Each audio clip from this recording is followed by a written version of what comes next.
नमस्कार प्रिय दर्शकों, मैं यशास तिवारी आप सभी का बहुत बहुत स्वागत करता हूं प्रोफेशनल एस्ट्रोलॉजी पर। जैसा कि आप सभी दर्शक जानते हैं कि आज रविवार का दिन है और आज मैं आप सभी के सम्मुख उपस्थित हुआ हूं आप लोगों की जन्म कुंडली का निःशुल्क अध्ययन करने के लिए। निःशुल्क जन्म कुंडली अध्ययन की सीरीज में आज तक 144 कार्यक्रम बन चुके हैं और आज की इस सीरीज का जो कार्यक्रम होने वाला है ये 145वां नंबर का कार्यक्रम होने वाला है। साथ ही साथ इस सीरीज में आज तक 811 लोगों की जन्म कुंडली का अध्ययन निःशुल्क रूप से हो चुका है और आज के इस कार्यक्रम की जो पहली जन्म कुंडली होगी ये 812वें नंबर की जन्म कुंडली होने जा रही है।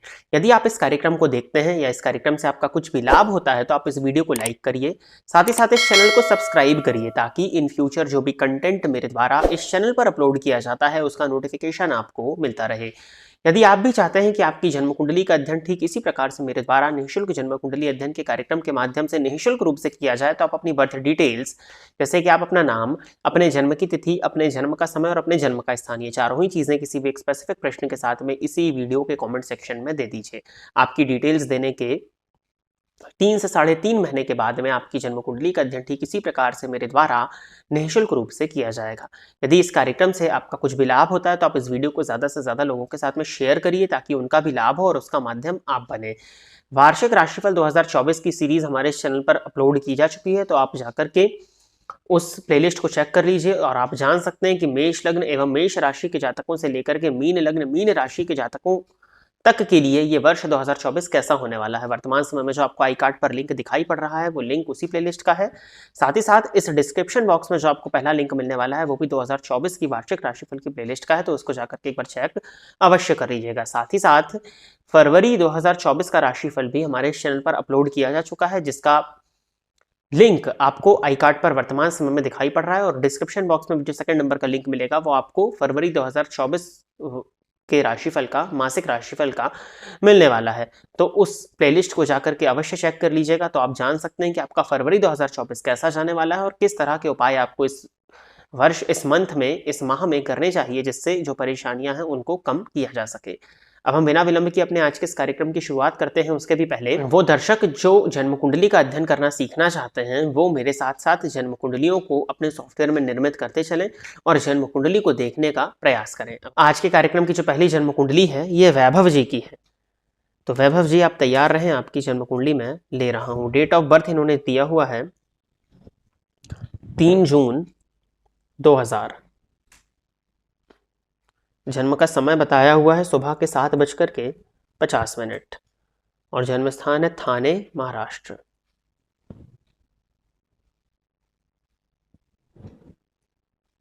मिथुन लग्न की जन्म कुंडली है आपकी और राशि आपकी वृषभ बनती है। पंचग्रही योग आपकी जन्म कुंडली के 12वें भाव में, लग्नपति लग्न में ही बैठे हुए हैं। 11 अंश पर बुध, चलित चक्र में भी वो लग्न में ही बैठे हुए हैं और पंचग्रही योग जो आपकी कुंडली के 12वें भाव में बन रहा था वो चलित में शनि भी 12वें का फल दे रहे हैं। तो 6 ग्रहों का फल आपको 12वें स्थान का मिल रहा है। स्टॉक मार्केट करें या ना करें, प्लीज हेल्प होगी सब।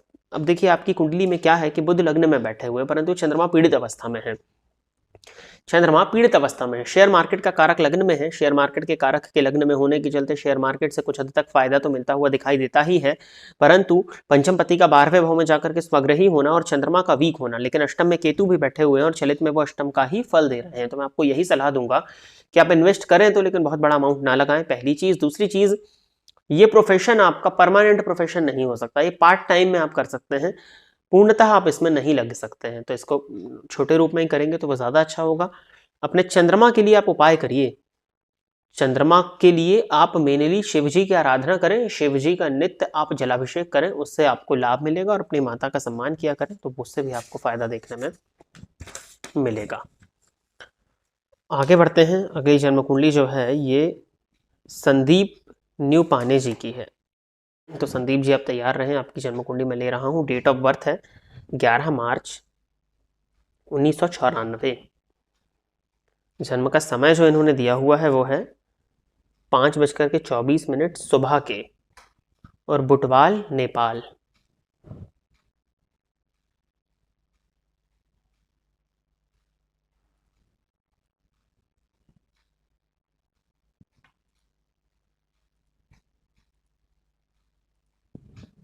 कुंभ लग्न के आप हैं और राशि जो आपकी है वो कुंभ है। अब आपकी कुंडली में पंचग्रही योग आपके लग्न में बना हुआ है। जिस चीज को मैं हमेशा कहता हूं कि कई बार जब हम कुंडली क्रम से देखते हैं, जैसे मैं कार्यक्रम बनाता हूं तो क्रम से 4-5 कुंडलियों का अध्ययन करता हूं, तो एक पहली कुंडली से मिलती जुलती ही आगे वाली कुंडलियां हो जाती हैं। अब देखिए, उस जन्म कुंडली में पंचग्रही योग 12वें भाव में था, इस जन्म कुंडली में पंचग्रही योग लग्न में लगा हुआ है। अब लग्न में ही बुध, मंगल, शनि और चंद्रमा और सूर्य बैठे हुए हैं, तो शनि और चंद्रमा की युति से विष योग, मंगल शनि की युति लग्न में है तो विस्फोटक योग, सूर्य चंद्रमा की युति तो अमावस्या के करीब का फलस्वरूप जातक को मानसिक रूप से बेहद अशांत करने वाला है, स्वास्थ्य से संबंधित परेशानियां देने वाला दिखाई पड़ता है। नवमांश में भी विष योग है और चंद्रमा पर राहु की दृष्टि पड़ रही है। प्रश्न है इनका, राम राम गुरुजी, मानसिक चिंता बहुत होती है जी। वो तो आपकी कुंडली में है ही ना, योग ही लगा हुआ है लग्न में, वो तो ऐसे ही बिना ही देखे बताया। हालांकि गुरु की दृष्टि इन सभी ग्रहों पर पड़ रही है, लेकिन फिर भी मन को शांत करने के लिए जो आपको उपाय है, मेडिटेशन करिए, नित्य प्राणायाम करिए। आप नेपाल से हैं तो शिव जी की अत्यधिक आराधना करिए। आप चाहें तो ओम नमः शिवाय इस मंत्र पर मेडिटेशन कर सकते हैं, इस मंत्र का जाप करना आपके लिए अच्छा होगा। साथ ही साथ गणेश जी का मंत्र ओम गंगणपतये नमः, इस मंत्र को भी नित्य जाप करिए ताकि आपका मन कुछ हद तक स्थिर हो। शिव जी की अत्यधिक आराधना करने से, शिव जी का रुद्राभिषेक करने से मानसिक अशांतियों में, जो मानसिक अशांति की जो परेशानी है उसमें कमी आती है। और लग्नेश आपका लग्न में ही बैठा हुआ है, परंतु ये जो शनि मंगल की युति है आपकी जन्म कुंडली के लग्न में, ये भी कहीं ना कहीं ठीक नहीं, और सूर्य चंद्रमा की युति भी। तो इन सभी ग्रहों के लिए आप सबसे पहले तो चंद्रमा को ही स्थिर करिए। चंद्रमा को अगर आप ठीक करेंगे, सूर्य को जल देंगे, तो सूर्य से आत्मविश्वास आएगा। चंद्रमा जितने ज्यादा आपके ठीक होंगे, उतना ही आपको इन ग्रहों की युति का जो प्रभाव आपके ऊपर पड़ रहा है उसमें कमी आएगी। फिर बाकी और उपाय भी हैं, परंतु अभी मैं आपके चंद्रमा पर ही काम करना चाहूंगा, और आप स्पेशली अपने चंद्रमा के ही उपाय करिए। चंद्रमा के उपाय करके ही आप आगे बढ़ सकते हैं, क्योंकि शनि की महादशा में शनि का अंतर है, ये भयंकरतम रूप से मानसिक अशांति देने वाला है आपको। तो आप चंद्रमा का ही उपाय करें। अभी जो उपाय मैंने बताए हैं वही उपाय आपके लिए अच्छा होगा। तीर्थ का जल अगर मिलता है तो तीर्थ के जल से स्नान करना, नदियों में जाकर के स्नान करने से भी चंद्रमा ठीक हो जाते हैं। जल का अपव्यय ना करना, रात को दूध ना पिए, इन कुछ उपायों को अगर आप करेंगे तो ये आपके लिए अच्छा होगा। आगे बढ़ते हैं। अगली जन्म कुंडली जो है नक्षत्र नगर, इनकी कुंडली शायद पहले आ चुकी है या उसमें आया है पता नहीं। 27 अक्टूबर 2003 अब आ गया है तो मैं ले लेता हूँ, बट मुझे लग रहा है कि एस्ट्रोलॉजी शो में हो सकता आया हो। दोपहर के 12:16 का जन्म है और खंडवा MP।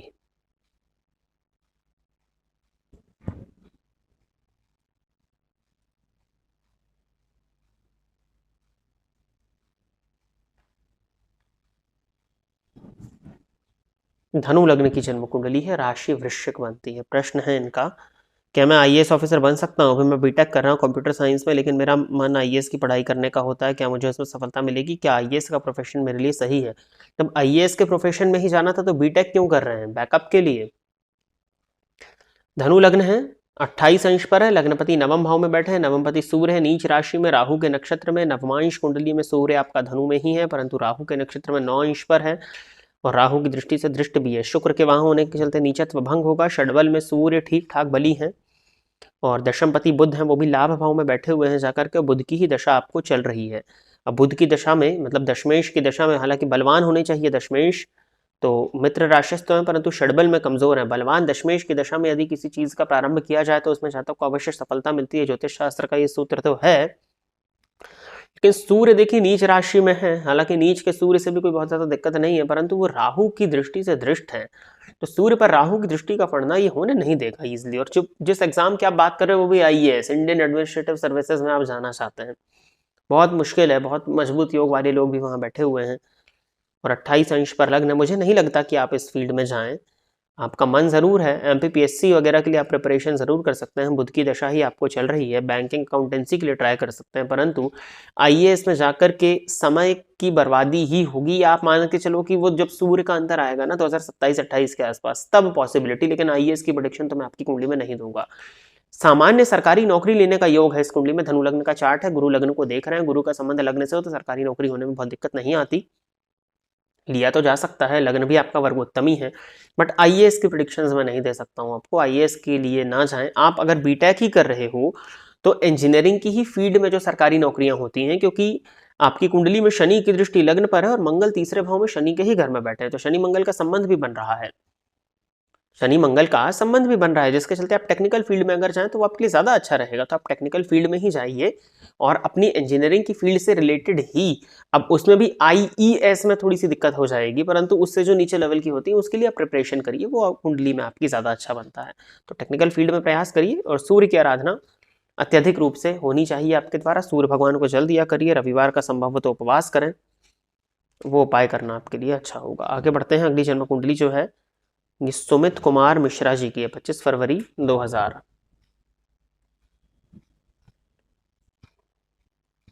जन्म का समय है सुबह के 8 बजे और प्रयागराज उत्तर प्रदेश।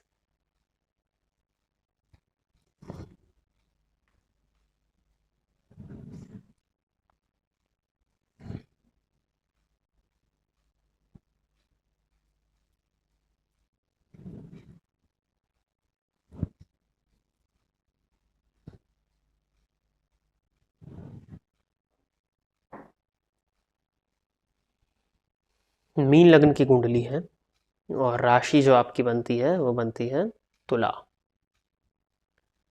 मनी प्रॉब्लम, क्या करते हैं आप? जॉब करते होंगे, मीन लग्न है, मंगल लग्न में है।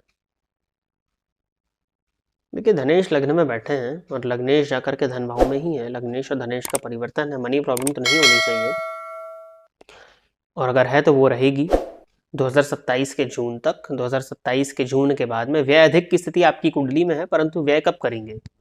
धन आएगा तभी करेंगे, या फिर संचित धन जो माता पिता ने बनाई हुई संपत्ति उसको बेच बेच के व्यय करेंगे। तो योग तो उसका भी है, परंतु उसको मैं पूर्ण रूप में नहीं मानता हूँ, क्योंकि मंगल आपके लग्न में है, तो भाग्यपति यदि लग्न में हो तो भाग्यवान तो होता है व्यक्ति। मंगल के लग्न में होने के चलते, क्योंकि वो जल तत्व की राशि मीन राशि में है, नवमांश में हालांकि वो वृश्चिक में है, जो कि आपको स्थिरता धीरता गंभीरता देंगे, परंतु मीन लग्न में भटकाव बहुत ज्यादा है, मैनेजमेंट नहीं कर पाते हैं धन का। मंगल लग्न में है, अब भटकाव के साथ में इम्पेशेंसी हो तो कैसे चलेगा? स्थिरता नहीं है ना, द्विस्वाभाविक लग्न है, थोड़ी स्थिरता लाइए। और अभी धन का आगमन कमजोर ही है, अगर धन को लेकर के ज्यादा चिंता है तो श्री सूक्त का पाठ करिए। कोई मनी को लेकर के बहुत ज्यादा प्रॉब्लम नहीं है, अगर आप अपने व्यय पर नियंत्रण रखते हैं तो। बुधादित्य योग लगा है 12वें भाव में भी, तो बहुत दिक्कत नहीं है, परंतु व्ययपति धन में बैठे हुए हैं आकर के, वो लाभेश भी है, परंतु मूल त्रिकोण राशि व्यय स्थान में, वो नीच के हो गए दूसरे भाव में जाके। तो मुझे चिंता है कि आप अपनी संचित संपत्ति का, जो कि माता पिता के द्वारा निर्मित है, आपके पूर्वजों के द्वारा निर्मित है, उसका आप नाश कर सकते हैं। सूर्य आराधना ही करना आपके लिए सबसे बेनिफिशियल है, सूर्य आराधना करिए। इस लग्न में योग कारक ग्रह चंद्रमा होते हैं, वो काफी कमजोर हैं, तो माता का सम्मान करना और शिव जी की आराधना। ओम चंद्रमसे नमः इस मंत्र का नित्य 7 माला जाप किया करिए, और श्री सूक्त का पाठ तो मैंने आपको बताया ही, तो उसको करें आप।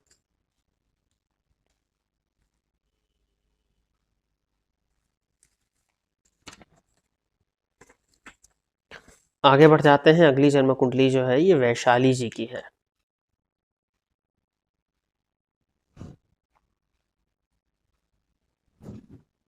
3 सितंबर 1996, 16:05, जोधपुर राजस्थान।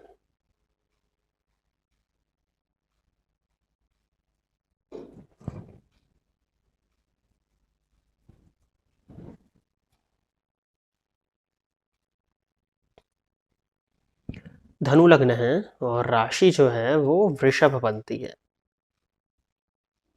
लग्नपति गुरु लग्न में ही बैठे हैं, दशम भाव में बुध राहु की युति। जन्म कुंडली पहले देखी हुई है क्या मेरी? मुझे लग रहा है कि आपने दिखाई है, जो भी है चलिए देखते हैं।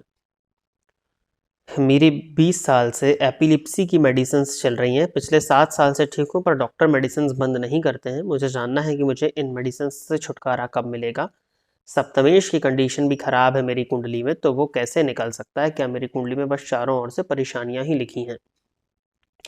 जहाँ तक एपिलिप्सी से संबंधित दी एस्ट्रोलॉजी शो में आप वही होंगी, उन्हीं ने ये प्रश्न किया होगा। देखिए गुरु लग्नेश होकर के लग्न में बैठे हुए हैं, तो स्थिति तो ठीक है, बट मैंने जो अपने अनुभव में पाया कि यदि पंचम भाव की स्थिति बहुत ज्यादा कमजोर हो, जैसे आपका पंचम पति अष्टम में नीच राशि में वर्गोत्तमी हो गया है, तो नीच का वर्गोत्तमी है, परंतु नीच राशि में बैठा हुआ है और पंचम भाव आपकी कुंडली में देखा जाए तो पापकर्तरी योग में मान्य होगा। 1 और 17, तो हाँ, एक तरह से पापकर्तरी योग में तो मान्य होगा। पंचम पति अष्टम में जाके नीच के हो गए हैं, केतु की दृष्टि से दृष्ट है। सूर्य आपकी कुंडली में अच्छा है, जिसलिए आप ठीक हो गए, आपको प्रॉब्लम नहीं है, परंतु ये प्रॉब्लम रहती है। और चंद्रमा षष्ठ भाव में शनि और राहु की दृष्टि से दृष्ट है, इसलिए डॉक्टर्स शायद मेडिसिन बंद नहीं कर रहे हैं, मेडिसिन को बंद करने से डर रहे हैं वो। फिर भी क्यों नहीं बंद कर रहे हैं, उसके पीछे तो रीजन जानना होगा। डॉक्टर्स ने भी कुछ सोच करके ही मना किया होगा सिर्फ।